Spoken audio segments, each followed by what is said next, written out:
যার দ্বারা এই সংসার আপনার থেকে জীবন যাপনের প্রেরণা পেতে পারে। মৃত্যুর পরেও আপনার কর্ম দেখে তা স্মরণ করে জীবনে বাঁচতে শেখেন, তাহলে তার তাৎপর্য হলো আপনি নিজের কর্মের দ্বারা, নির্বাচনের দ্বারা অমর হয়ে গেছেন।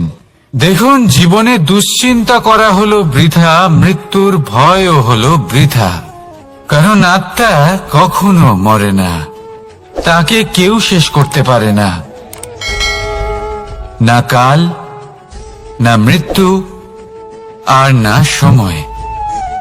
যদি এমন কিছু থাকে যা আপনার আত্মাকে শেষ করে দিতে পারে, তাহলে তা আপনারই নিজের দুষ্কর্ম। তাই এই যে জীবনকাল আপনার কাছে রয়েছে, তাতে শুধু শুভ কর্ম করুন, দুশ্চিন্তা করা ত্যাগ করুন। এমন কর্ম করুন যা দেখে সংসার উচিত পথে চলে আসবে, শুভ কর্ম করবে।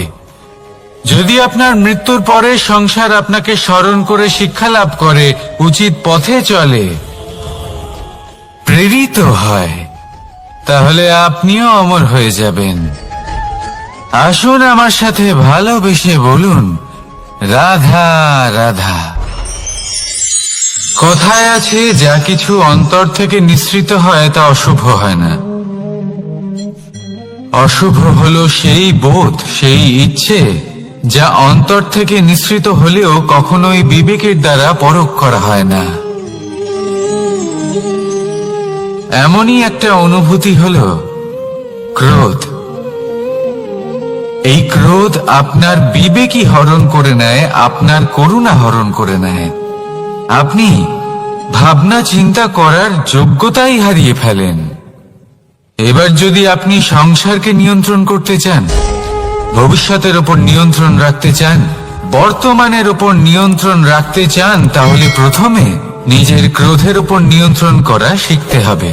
কারণ এই ক্রোধ আপনার বন্ধু নয়, এ আপনার শক্তি নয়, এ হলো আপনার দুর্বলতা। আর এটা শত্রুর শক্তি বাড়িয়ে তোলে, আর শেষ পর্যন্ত ক্ষতি আপনারই হয়। তাই এই ক্রোধকে নিজের নিয়ন্ত্রণে রাখুন। অশুভ মন্তব্য আপনা থেকেই অসফল হয়ে যাবে। আসুন আমার সাথে ভালোবেসে বলুন, রাধা রাধা।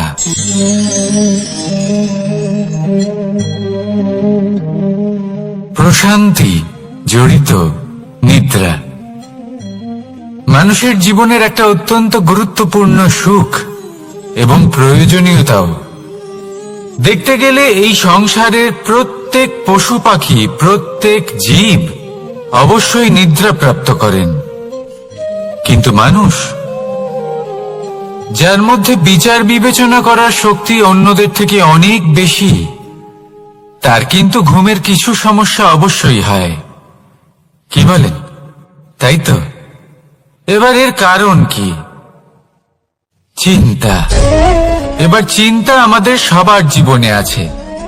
আমরা সকলে জানি যে চিন্তা কখনো আমাদের সাহায্য করে না, তাও আমাদের জীবনে আছে। কেন?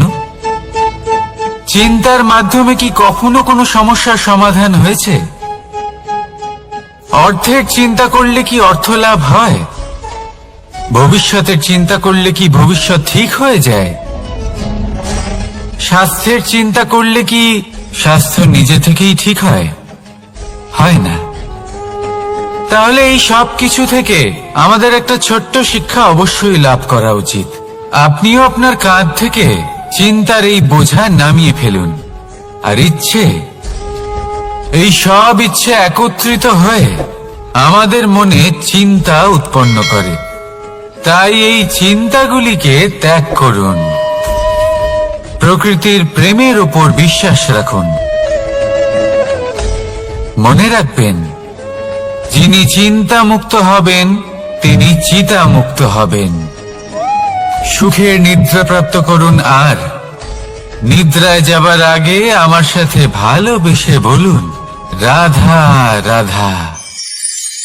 মহাদেব, সেই দেবতা যিনি মহান, যাকে দেবতাদের দেবতা বলা হয়, যিনি হলেন আমার আরাধ্য। কখনো আপনার মনে এই প্রশ্ন এসেছে যে শিবকেই কেন মহাদেব বলা হয়, অন্য কোনো দেবতাকে কেন বলা হয় না? সেই কারণ মহাদেবের মধ্যে, ওনার মধ্যে এমন এক বিশেষ গুণ রয়েছে যা অন্য কারণ নেই। তা হলো নিঃস্বার্থ হয়ে মানুষের সেবা করা। যদি প্রয়োজন পড়ে, যদি সৃষ্টির পথে বিনাশের কালো মেঘ ছেয়ে থাকে, তখন নিজের প্রাণের চিন্তা না করে হলাহল পান করার জন্য প্রস্তুত থাকেন মহাদেব। আর এই অদ্বিতীয় ত্যাগের জন্যই শিবকে মহাদেব বলে ডাকা হয়। এবার যদি কোনো মানুষও নিঃস্বার্থ ভাবনার দ্বারা নিজেকে অর্পণ করে দেয় এই জগতের কল্যাণের জন্য, মানুষের সেবার জন্য, তাহলে তিনিও মহাপুরুষ, মহামানব হতে পারেন। যদি কেউ অভুক্ত থাকেন, তাহলে নিজের থালা থেকে অর্ধেক খাবার তাকে দিয়ে দিন। যদি কেউ অসুস্থ হন, তাহলে তাকে সেবা করার, চিকিৎসা করার চেষ্টা করুন। এই জীবন শুধু নিজের জন্য নয়, অন্যদের প্রতি, সমস্ত সংসারের প্রতি উৎসর্গ করুন। যদি এইসব মানুষ শিখে যান, তাহলে তিনি মহাদেবের পথে অগ্রসর হতে পারেন। যদি মানুষ নিঃস্বার্থ ভাবনার দ্বারা এই সংসারের সেবা করতে শিখে যান, তাহলে তিনি নিশ্চিত রূপে মহামানব অবশ্যই হতে পারবেন। আসুন আমার সাথে ভালোবেসে বলুন, রাধা রাধা। স্বর্ণ, হিরে, মুক্ত, মানিক, এই সব কিছুকে আগে পাথর বলা হতো। তাহলে এমন কি হলো যে এদের রত্ন বলা হয়? আর রত্ন তা বাস্তবে আসলে কি? এটা হলো সেই পাথর যাকে আগে আগুনের তাপ সহ্য করতে হয়েছে, পরখ করা হয়েছে, যাচাই করা হয়েছে, এদের কাটার চেষ্টা করা হয়েছে, কিন্তু তারা কখনোই নষ্ট হয়নি, বরং তারা আরো উদ্ভাসিত হয়েছে, আরো উজ্জ্বল হয়েছে, এই সংসারে আরো প্রকাশ ছড়িয়ে দিয়েছে। সেই জন্য এরা হলো এত অমূল্য, সেই জন্য এরা হলো বহুমূল্য, সেই জন্য এদের রত্ন বলা হয়। এবার মানুষের কাছেও এই নির্বাচনের অধিকার রয়েছে যে আমরা শুধু পাথর হয়ে থাকব নাকি রত্ন হয়ে থাকব। কিভাবে? আমাদের জীবনেও অনেক সমস্যা রয়েছে, বাধা আছে, বিপত্তি আছে। আমরা সেই বাধার তাপে উত্তপ্ত হই, এই সমস্যা আমাদের কাটার চেষ্টা করে। অনেক মানুষ বিভিন্ন পরিস্থিতি আমাদের ভাঙার চেষ্টা করে, কিন্তু আমাদের নষ্ট হলে চলবে না। যেভাবে এই রত্ন সমস্যার সম্মুখীন হয়ে পাথর থেকে রত্ন হয়েছে, সেইভাবেই আমাদেরও আমাদের সমস্যার সম্মুখীন হয়ে রত্ন হয়ে উঠতে হবে। এই সংসারে প্রকাশের স্রোত হয়ে উঠতে হবে। তাহলে এটাই করুন আর আমার সাথে ভালোবেসে বলুন, রাধা রাধা। সংসারে সব থেকে বড় শক্তি আসলে কি? কেউ বলবেন শারীরিক শক্তি, কেউ বলবেন অস্ত্রের শক্তি, কেউ বলবেন জ্ঞানের শক্তি। ঠিক আছে, কিন্তু যদি আমি বলি সংসারের সব থেকে বড় শক্তি হলো শক্তি কোনো এক তথ্যের, আগে হ্যাঁ, তথ্য। এই তথ্য নিজেই কিন্তু খুব শক্তিশালী, অত্যন্ত শক্তিশালী অস্ত্র হলো এই তথ্য। আর সত্যি বলতে, অনুচিত তথ্যের থেকে অনেক বেশি ঘাতক হলো অসম্পূর্ণ তথ্য। যেরকম আজ শাম্ব রুক্মির সাথে করেছে, ওকে অসম্পূর্ণ তথ্য দিয়েছে, তার ফলে বিনাশ হলো। যদি এইভাবেই আপনার কাছেও কোনো অসম্পূর্ণ তথ্য আসে, আর যদি আপনি তা পরখ না করে দেখেন, যাচাই না করে দেখেন, আর নিজের কর্ম করেন, তাহলে উত্থানের বদলে আপনি পতনের সম্মুখীন হবেন। বিকাশের বদলে আপনার বিনাশ হয়ে যাবে। মনে রাখবেন একটা অত্যন্ত গুরুত্বপূর্ণ কথা, সঠিক তথ্য পাওয়া সঠিক তথ্য দেওয়ার থেকে অনেক বেশি গুরুত্বপূর্ণ। আশা করি এই কথা আপনি বুঝেছেন। জীবনে যখনই কোনো তথ্য আপনি পাবেন, সেই বিষয়ে ভেবে দেখুন, পরখ করে দেখুন, যাচাই করুন, তারপর নিজের কর্ম করুন। আর আমার সাথে ভালোবেসে বলুন, রাধা রাধা। ধর্ম এবং প্রেম, এই দুই হলো একই মুদ্রার দুই পিঠ। যদি এদের মধ্যে কোনোটা নষ্ট হয়ে যায়, তাহলে দ্বিতীয়টাও থাকে না। কখনো ভেবেছেন এমন কেন হয়? তার জন্য আগে আপনাকে বুঝতে হবে যে ধর্ম আসলে কি। ধর্ম সেটাই যা এই সংসারের প্রত্যেক মানুষকে একে অপরের সাথে সুখ এবং শান্তিতে থাকতে প্রেরণা যোগায়।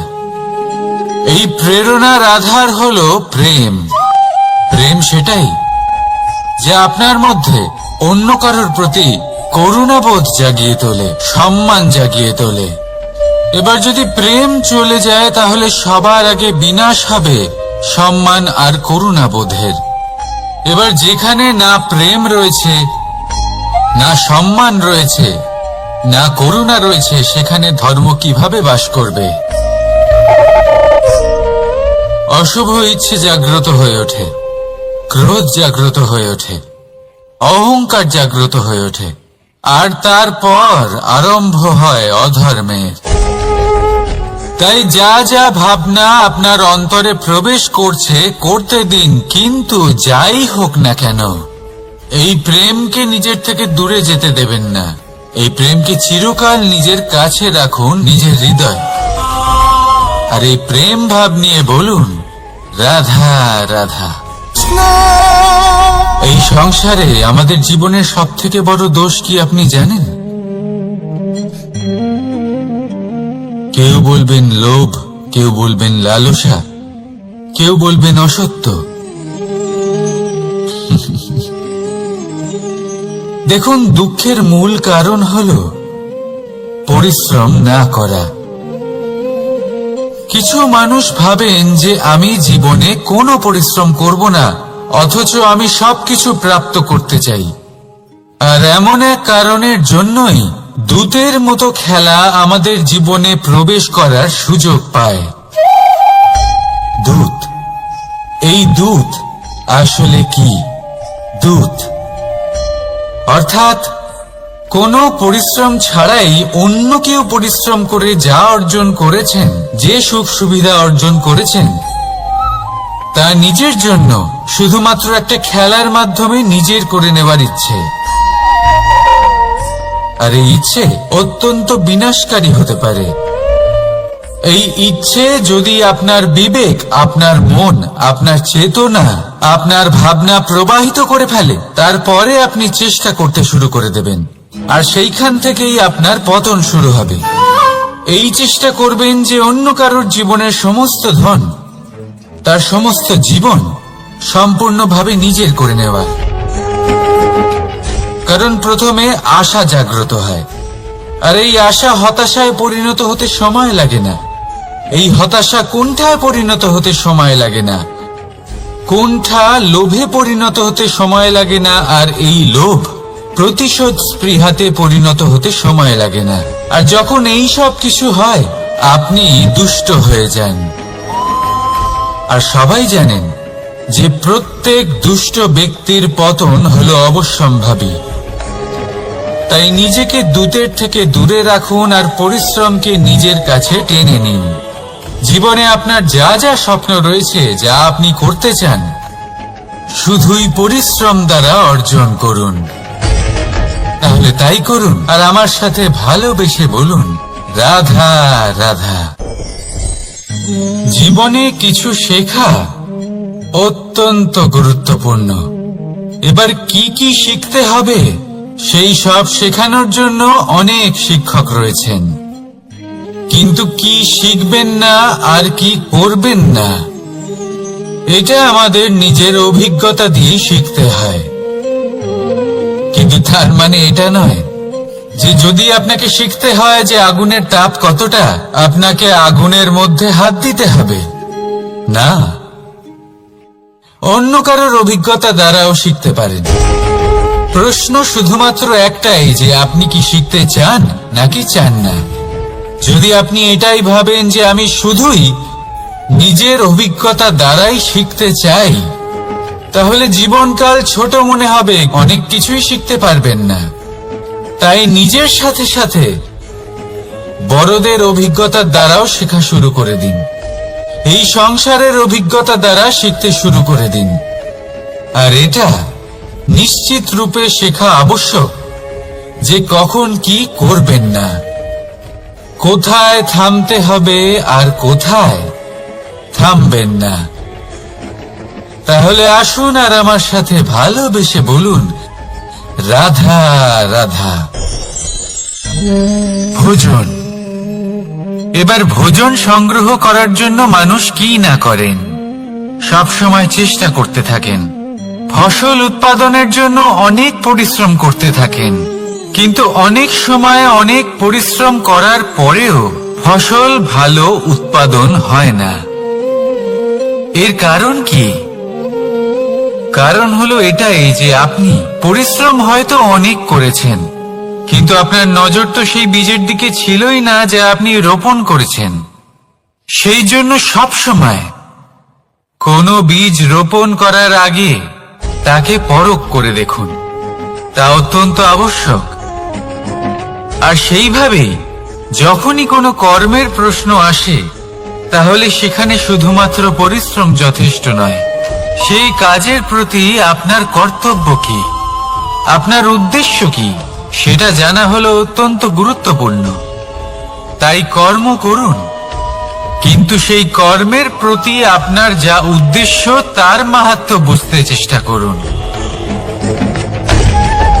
তাহলে আসুন আমার সাথে ভালোবেসে বলুন, রাধা রাধা। জীবনে যখনই কোনো বস্তু বা সুখ স্বাচ্ছন্দ্য অধিক মাত্রায় আপনার কাছে চলে আসে, তখন নিজেকে শ্রেষ্ঠ মনে করার একটা প্রবণতা দেখা যায়, যা হয় আত্মবিশ্বাসে পরিণত হয়, নয়তো অহংকারে। এবার আত্মবিশ্বাস আর অহংকারের মধ্যে অনেক বড় পার্থক্য রয়েছে। আমি এটা করতে পারি, আমি ওটাও করতে পারি, এ হলো আত্মবিশ্বাস। শুধুমাত্র আমি এটা করতে পারি, শুধুমাত্র আমি ওটাও করতে পারি, আমি হলাম সর্বশ্রেষ্ঠ, এটা হলো অহংকার। এবার এই অহংকারের ধ্বনি অনেক দূর প্রবাহিত হয়, আর এর প্রহার সর্বপ্রথম আপনাকে বিপর্যস্ত করে। এবার এই অহংকার এর বিপরীত শব্দ হলো বিনয়, অর্থাৎ নিজের ঊর্ধ্বে উঠে অন্যের বিষয় ভাবনা চিন্তা করা, সংসারের বিষয়ে ভাবা। এই বিনয়ী হবার চেষ্টা করুন, একের থেকে অনেক হওয়ার চেষ্টা করুন এবং একসাথে থাকার চেষ্টা করুন। নিশ্চিত রূপেই আপনি বিকাশের কারণ হবেন। মত্ততা থেকে নিজেকে দূরে রাখুন, অহংকার থেকে নিজেকে দূরে রাখুন। এই মন প্রসন্ন হয়ে বলবে, রাধা রাধা। কোনো এক বস্ত্রে যদি ছোট্ট একটা ছিদ্র উৎপন্ন হয়, আর যদি আমরা তার দিকে নজর না দিই, তাহলে সময়ের সাথে সমগ্র বস্ত্র ছিঁড়ে যায় আর কোনো কাজে আসে না। যদি কোনো একটা নৌকাতে ছোট্ট একটা ছিদ্র উৎপন্ন হয়, তাহলে সময়ের সাথে পুরো নৌকাই জলে ডুবে যায়। লক্ষ্যের দিকে অগ্রসর হওয়ার সময় একটা ছোট্ট ভুল আপনি যদি করে ফেলেন, তাহলে আপনাকে তার লক্ষ্যের থেকে দূরে করে দিতে পারে। এমনটা এই সম্পর্কের সাথেও হয়ে থাকে। কোনো একটা ছোট্ট কথা, একটা ছোট্ট মনোমালিন্য যদি সম্পর্কে আসে এবং সেটা না মেটানো হয়, তাহলে সেই সমগ্র সম্পর্কটা, অনেক বড় বড় সম্পর্ক ভেঙে যেতে পারে। যদি আপনার সম্পর্কে ছোট্ট একটা ছিদ্র উৎপন্ন হয়, তাহলে প্রেমের সূচ আর স্নেহের সুতো দ্বারা সেলাই করে ফেলুন, যাতে আপনার এই সম্পর্ক অটুট থাকে এবং প্রেম দ্বারা পরিপূর্ণ থাকে। আসুন আমার সাথে ভালোবেসে বলুন, রাধা রাধা। দু রকমের প্রাকৃতিক বেগ থাকে। প্রথম হলো বর্ষা। যখন এর বর্ষণ হয়, তখন মাটিকে শীতল করে নতুন ফসল ফলায়। আর দ্বিতীয় হয় পবন, যা আমাদের সর্বদা শ্বাসবায়ু প্রদান করে। অশান্ত এই মনকে শান্তি প্রদান করে, এই ক্লান্ত শরীরে স্ফূর্তি প্রদান করে। আমাদের জীবনে যত আবেগ আছে তা হয় বর্ষার মতো হওয়া উচিত, নয় হওয়া উচিত পবনের মতো। ক্রোধ, মতভেদ, বিবাদ এগুলো হওয়া উচিত বর্ষার মতো।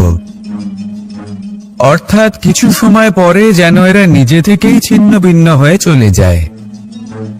আর যদি পবনের মতো কোনো আবেগ থাকা উচিত তা হলো প্রেম, যা সর্বদা শ্বাসবায়ু প্রদান করে, সবসময় সাথে থাকে। একে আমরা অনুভব করতে পারি না, কিন্তু এই আমাদের অনুভব করার জন্য প্রাণবায়ু প্রদান করে। আর যখন চক্রবাতের মতো সে ভয়ঙ্কর হয়ে ওঠে, তখন সমগ্র সংসার বদলে দেয়। এর সারমর্ম একটাই, শক্তি।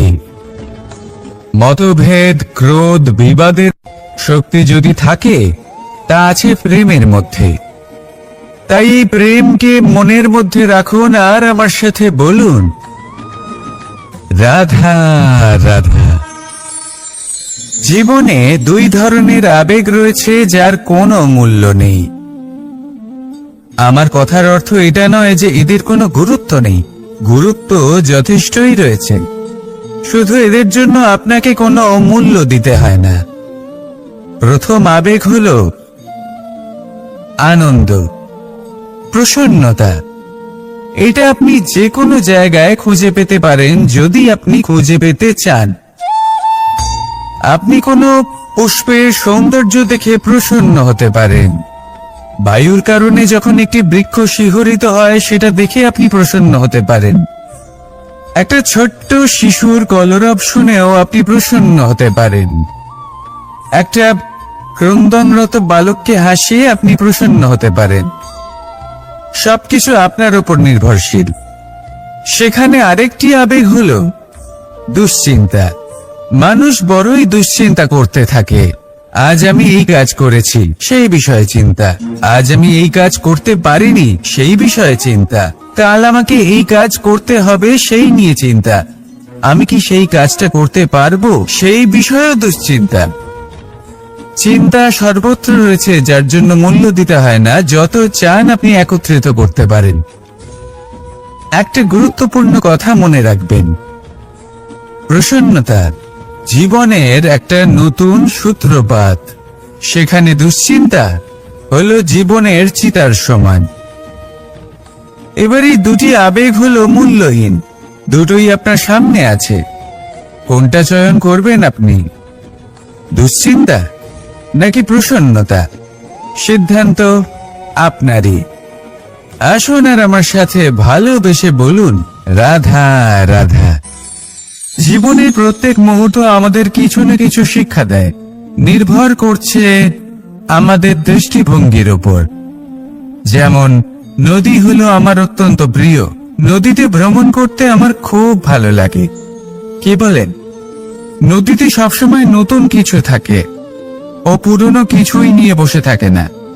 সব সময় প্রবাহমান, কখনো থামে না।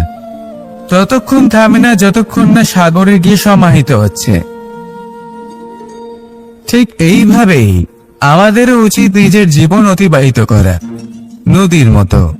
প্রত্যেক মুহূর্ত নতুন, তাই সেইভাবেই জীবন যাপন করুন। পুরনো কিছুই একত্রিত করে রাখবেন না। বিগত স্মৃতির মাঝে নিজেকে হারিয়ে ফেলবেন না। এই যে বর্তমান, এই যে মুহূর্ত, সেটাই হলো সর্বশ্রেষ্ঠ। এর মাঝেই জীবন যাপন করুন। নদীর মতো প্রবাহমান হতে শিখুন।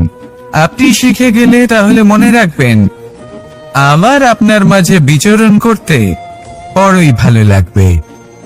যে ব্যক্তি আনন্দের সাথে জীবনের প্রত্যেকটা মুহূর্ত অতিবাহিত করে কোনো চিন্তা ছাড়াই প্রবাহমান হয়, কখনোই থামে না যতক্ষণ না মুক্তি লাভ করছেন, এমন ব্যক্তির মধ্যেই রাধাকৃষ্ণ বসবাস করেন। তাহলে আসুন আমার সাথে ভালোবেসে বলুন, রাধা রাধা। আপনি অবশ্যই কোনো গাছ দেখে থাকবেন যেখানে অনেক ফল রয়েছে। সেই গাছের ডালগুলি নিজে থেকেই নত হয়ে যায়। কেন? যাতে মানুষ, প্রাণী, এরা সকলে যাতে সেই ফল খুব সহজে গ্রহণ করতে পারেন। এটাই হলো প্রকৃতির শিক্ষা, এটাই হলো প্রকৃতির নিয়ম। মানুষেরও কিছুটা এরকমই হওয়া উচিত। যদি আপনি সাফল্যের চরম সীমায় পৌঁছে যান, অনেক বেশি ধন অর্জন করে ফেলেন, তখন মনে রাখবেন যে আপনি যেন অহংকারী না হয়ে পড়ে। বিনম্র থাকতে হবে। সেই ধনকে ব্যবহার করতে হবে উচিত কাজের জন্য। সেই ধনের দ্বারা সমাজের মঙ্গল করা উচিত। সকল মানুষকে সাহায্য করা উচিত যাদের ধনের অভাব আছে।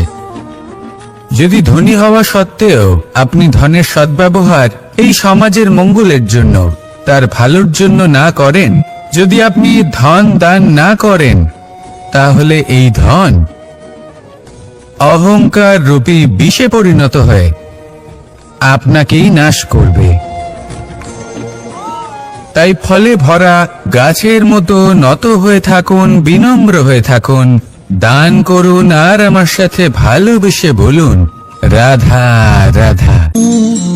চল, এ হলো জীবনের আধার পঞ্চতত্ত্বের মধ্যে একটি, আর অত্যন্ত বিশেষ।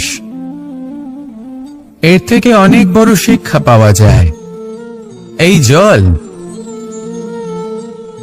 গন্তব্যের বিষয়ে এর স্পষ্ট ধারণা আছে। ও জানে ওর লক্ষ্য কি, আর প্রয়াস করে ততদূর সে পৌঁছেও যায়। এটি পর্বত থেকে বয়ে নিচে নেমে আসে, নদীর সাথে সমাহিত হয়ে তার সাথে বয়ে চলে, চিরসবুজ বনানী গড়ে তোলে, প্রাণীদের তৃষ্ণা নিবারণ করে, সামনে এগিয়ে চলে, মানুষের সাথে মিলিত হয়। যারা একে বাঁধের মধ্যে বেঁধে রাখতে চেষ্টা করে, সে বন্দি দশাতেও থেকে যায়, মানুষের কল্যাণ করে। তারপর বাঁধ থেকে মুক্তি পেয়ে এগিয়ে চলে। কোথাও ধাক্কা খায়, কোথাও বাধা পড়ে, কোথাও যদি পথ খুঁজে না পায়, তাহলে পথ খুঁজেই নেয়। আর যেখানে পথ থাকে না, সেখানে পথ বানিয়ে নেয়, আর শেষ পর্যন্ত নিজের লক্ষ্যে পৌঁছেই যায়। অর্থাৎ সমুদ্রে গিয়ে সমাহিত হয়ে যায়। আমাদেরও কিছুটা এরকমই হয়ে উঠতে হবে।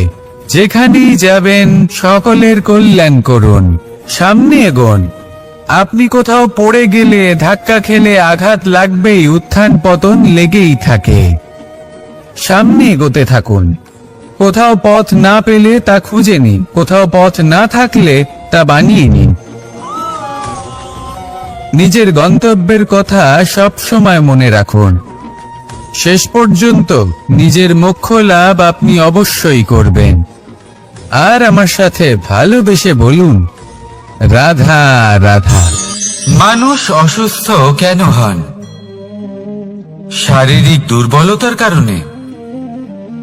না, মানুষ অসুস্থ হন তার মানসিকতার কারণে, তার বিবেকের কারণে, তার কর্মের কারণে, তার ক্রোধের কারণে।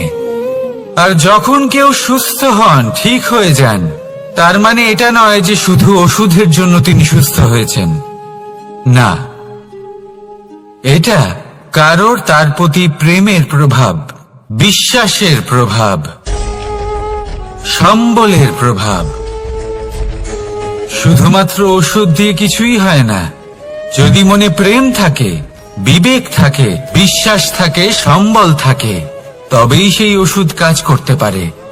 তাই মনে রাখবেন, এই জীবন হলো অত্যন্ত ছোট। মনে প্রেম ভাব রাখুন, মিত্রতা করুন, শত্রুতা নয়, ভালোবাসুন, বিদ্বেষ নয়। আর এই ভালোবাসার সাথেই বলুন রাধা রাধা। জীবন, এই জীবনের সত্য কি? জন্ম, যেখান থেকে জীবন আরম্ভ হয়, নাকি সমাপ্তি? মৃত্যু, যেখানে জীবন শেষ হয়ে যায়। জীবনের সত্য এটা নয়, সবকিছু এটা নয়। ভালো করে ভেবে দেখলে কিছুই যায় আসে না যে আপনার জন্ম কোথায় হয়েছে, কিভাবে হয়েছে। এতেও কিছু যায় আসে না যে আপনার মৃত্যু কোথায় হবে, কিভাবে হবে। যায় আসে তখন, গুরুত্বপূর্ণ হলো এটাই যে জীবন আপনি যাপন করেছেন তার উদ্দেশ্য কি ছিল, কি ভাবনা নিয়ে আপনি বেঁচেছেন। এখন যদি আপনি এমন কিছু করেন যার দ্বারা এই সংসার আপনার থেকে জীবন যাপনের প্রেরণা পেতে পারে, মৃত্যুর পরেও আপনার কর্ম দেখে তা স্মরণ করে জীবনে বাঁচতে শেখেন, তাহলে তার তাৎপর্য হলো আপনি নিজের কর্মের দ্বারা, নির্বাচনের দ্বারা অমর হয়ে গেছেন। দেখুন, জীবনে দুশ্চিন্তা করা হলো বৃথা, মৃত্যুর ভয়ও হলো বৃথা। কারণ আত্মা কখনো মরে না, তাকে কেউ শেষ করতে পারে না। না কাল, না মৃত্যু, আর না সময়। যদি এমন কিছু থাকে যা আপনার আত্মাকে শেষ করে দিতে পারে, তাহলে তা আপনারই নিজের দুষ্কর্ম। তাই এই যে জীবনকাল আপনার কাছে রয়েছে, তাতে শুধু শুভ কর্ম করুন, দুশ্চিন্তা করা ত্যাগ করুন। এমন কর্ম করুন যা দেখে সংসার উচিত পথে চলে আসবে, শুভ কর্ম করবে। যদি আপনার মৃত্যুর পরে সংসার আপনাকে স্মরণ করে শিক্ষা লাভ করে, উচিত পথে চলে, প্রেরিত হয়, তাহলে আপনিও অমর হয়ে যাবেন। আসুন আমার সাথে ভালোবেসে বলুন, রাধা রাধা। কথায় আছে, যা কিছু অন্তর থেকে নিঃসৃত হয় তা অশুভ হয় না। অশুভ হলো সেই বোধ, সেই ইচ্ছে যা অন্তর থেকে নিঃসৃত হলেও কখনোই বিবেকের দ্বারা পরখ করা হয় না। এমনই একটা অনুভূতি হলো ক্রোধ। এই ক্রোধ আপনার বিবেকই হরণ করে নেয়, আপনার করুণা হরণ করে নেয়। আপনি ভাবনা চিন্তা করার যোগ্যতাই হারিয়ে ফেলেন। এবার যদি আপনি সংসারকে নিয়ন্ত্রণ করতে চান, ভবিষ্যতের উপর নিয়ন্ত্রণ রাখতে চান, বর্তমানের উপর নিয়ন্ত্রণ রাখতে চান, তাহলে প্রথমে নিজের ক্রোধের উপর নিয়ন্ত্রণ করা শিখতে হবে। কারণ এই ক্রোধ আপনার বন্ধু নয়, এ আপনার শক্তি নয়, এ হলো আপনার দুর্বলতা। আর এটা শত্রুর শক্তি বাড়িয়ে তোলে, আর শেষ পর্যন্ত ক্ষতি আপনারই হয়। তাই এই ক্রোধকে নিজের নিয়ন্ত্রণে রাখুন। অশুভ মন্তব্য আপনা থেকেই অসফল হয়ে যাবে। আসুন আমার সাথে ভালোবেসে বলুন, রাধা রাধা।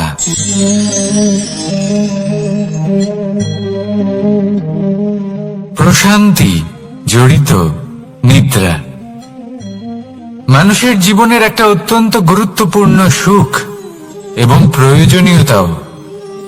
দেখতে গেলে এই সংসারের প্রত্যেক পশু পাখি, প্রত্যেক জীব অবশ্যই নিদ্রা প্রাপ্ত করেন, কিন্তু মানুষ, যার মধ্যে বিচার বিবেচনা করার শক্তি অন্যদের থেকে অনেক বেশি, তার কিন্তু ঘুমের কিছু সমস্যা অবশ্যই হয়। কি বলেন? তাই তো। এবার এর কারণ কি? চিন্তা। এবার চিন্তা আমাদের সবার জীবনে আছে। আমরা সকলে জানি যে চিন্তা কখনো আমাদের সাহায্য করে না, তাও আমাদের জীবনে আছে। কেন? চিন্তার মাধ্যমে কি কখনো কোনো সমস্যার সমাধান হয়েছে? অর্থের চিন্তা করলে কি অর্থ লাভ হয়? ভবিষ্যতের চিন্তা করলে কি ভবিষ্যৎ ঠিক হয়ে যায়? স্বাস্থ্যের চিন্তা করলে কি স্বাস্থ্য নিজে থেকেই ঠিক হয়? হয় না। তাহলে এই সব কিছু থেকে আমাদের একটা ছোট্ট শিক্ষা অবশ্যই লাভ করা উচিত। আপনিও আপনার কাঁধ থেকে চিন্তার এই বোঝা নামিয়ে ফেলুন। আর ইচ্ছে, এই সব ইচ্ছে একত্রিত হয়ে আমাদের মনে চিন্তা উৎপন্ন করে। তাই এই চিন্তাগুলিকে ত্যাগ করুন। প্রকৃতির প্রেমের উপর বিশ্বাস রাখুন। মনে রাখবেন, যিনি চিন্তা মুক্ত হবেন তিনি চিতা মুক্ত হবেন।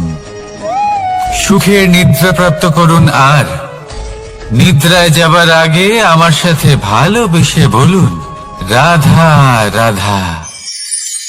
মহাদেব, সেই দেবতা যিনি মহান, যাকে দেবতাদের দেবতা বলা হয়, যিনি হলেন আমার আরাধ্য।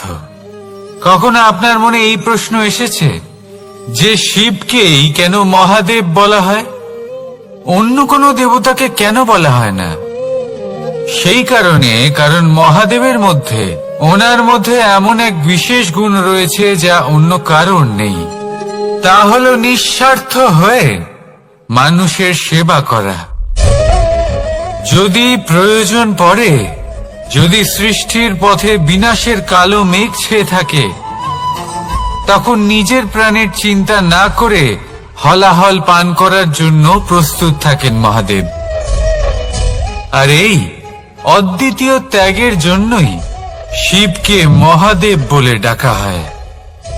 এবার যদি কোনো মানুষও নিঃস্বার্থ ভাবনার দ্বারা নিজেকে অর্পণ করে দেয় এই জগতের কল্যাণের জন্য, মানুষের সেবার জন্য, তাহলে তিনিও মহাপুরুষ, মহামানব হতে পারেন।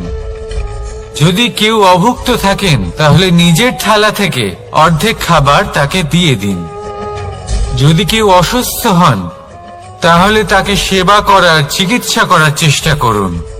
এই জীবন শুধু নিজের জন্য নয়, অন্যদের প্রতি, সমস্ত সংসারের প্রতি উৎসর্গ করুন। যদি এইসব মানুষ শিখে যান, তাহলে তিনি মহাদেবের পথে অগ্রসর হতে পারেন। যদি মানুষ নিঃস্বার্থ ভাবনার দ্বারা এই সংসারের সেবা করতে শিখে যান, তাহলে তিনি নিশ্চিত রূপে মহামানব অবশ্যই হতে পারবেন। আসুন আমার সাথে ভালোবেসে বলুন, রাধা রাধা। স্বর্ণ, হিরে, মুক্ত, মানিক, এই সব কিছুকে আগে পাথর বলা হতো। তাহলে এমন কি হলো যে এদের রত্ন বলা হয়? আর রত্ন তা বাস্তবে আসলে কি?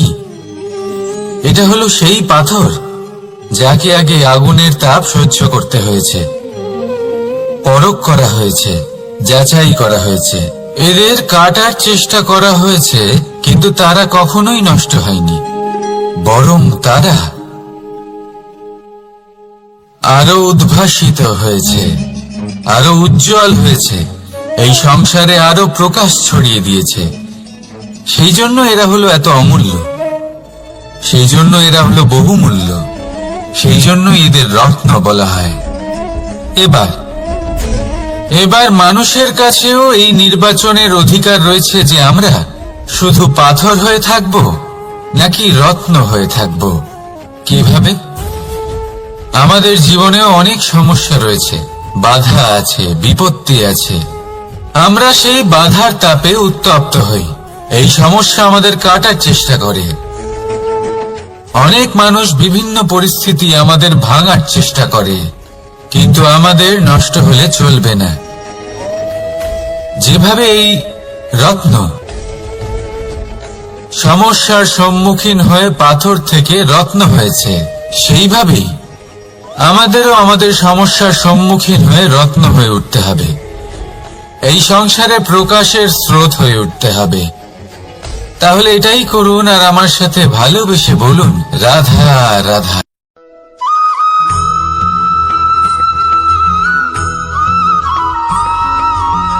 আমরা যখনই কোনো যাত্রায় যাব বলে মনে করি, তখনই আমরা প্রস্তুত থাকি আসন্ন বিপদের জন্য বা সংকটের জন্য। যেমন যদি আমাদের মনে হয় যে আজকের পরিবেশ খুব ঠান্ডা হবে, তাহলে আমরা গরম বস্ত্র ধারণ করি বা সেটাকে সাথে নিয়ে যাই। যদি মনে হয় যে বৃষ্টি হতে পারে বা বৃষ্টি হয়ে চলেছে, আমরা দেখছি, তাহলে আমরা একটা ছাতা সাথে নিয়ে নিই।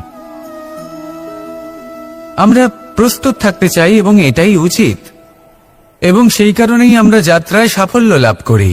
কিন্তু যদি আমরা কথা বলি জীবনযাত্রা নিয়ে, যা কিনা সব থেকে বেশি গুরুত্বপূর্ণ, তাহলে তার জন্য আমরা পূর্ণরূপে প্রস্তুত থাকি না। আশেপাশের মানুষ, এই সমাজ